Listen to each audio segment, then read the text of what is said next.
کفر کے اصلی معنی چھپانے کے ہیں، اسی سے انکار کا مفہوم پیدا ہوا اور یہ لفظ ایمان کے مقابلے میں بولا جانے لگا۔ ایمان کے معنی ہے ماننا، قبول کرنا، تسلیم کر لینا۔ اس کے برعکس کفر کے معنی ہے نہ ماننا، رد کر دینا، انکار کرنا۔ قرآن کی روح سے کفر کے رویے کی مختلف صورتیں ہیں۔ ایک یہ کہ انسان سرے سے خدا ہی کو نہ مانے یا اس کے اقتدار اعلیٰ کو تسلیم نہ کرے اور اس کو اپنا اور ساری کائنات کا مالک اور معبود ماننے سے انکار کر دے یا اسے واحد مالک اور معبود نہ مانے۔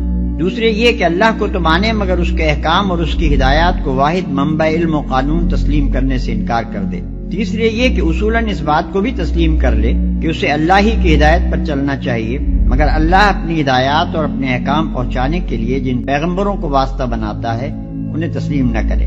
چوتھے یہ کہ پیغمبروں کے درمیان تفریق کرے اور اپنی پسند یا اپنے تعصبات کے بنا پر ان میں سے کسی کو مانے اور کسی کو نہ مانے۔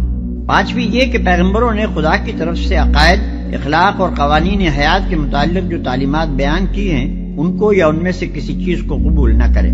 چھٹے یہ کہ نظریے کے طور پر تو ان سب چیزوں کو مان لے مگر عملاً احکام الہی کی دانستہ نافرمانی کرے اور اس نافرمانی پر اصرار کرتا رہے اور دنیاوی زندگی میں اپنے رویے کے بنا اطاعت پر نہیں بلکہ نافرمانی ہی پر رکھے۔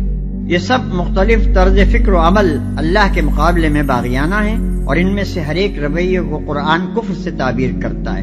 اس کے علاوہ بعض مقامات پر قرآن میں کفر کا لفظ کفران نعمت کے معنی میں بھی استعمال ہوا ہے اور شکر کے مقابلے میں بولا گیا ہے۔ شکر کے معنی یہ ہے کہ نعمت جس نے دی ہے انسان اس کا احسان مند ہو، اس کے احسان کی قدر کرے، اس کی دی ہوئی نعمت کو اسی کی رضا کے مطابق استعمال کرے اور اس کا دل اپنے محسن کے لیے وفاداری کے جذبے سے لبریز ہو۔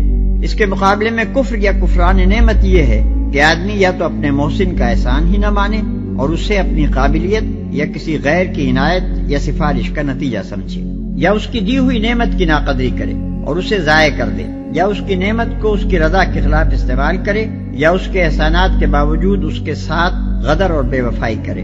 اس نوع کے کفر کو ہماری زبان میں بالعموم احسان فراموشی، نمک حرامی، غداری اور ناشکر پن کے الفاظ سے تعبیر کیا جاتا ہے۔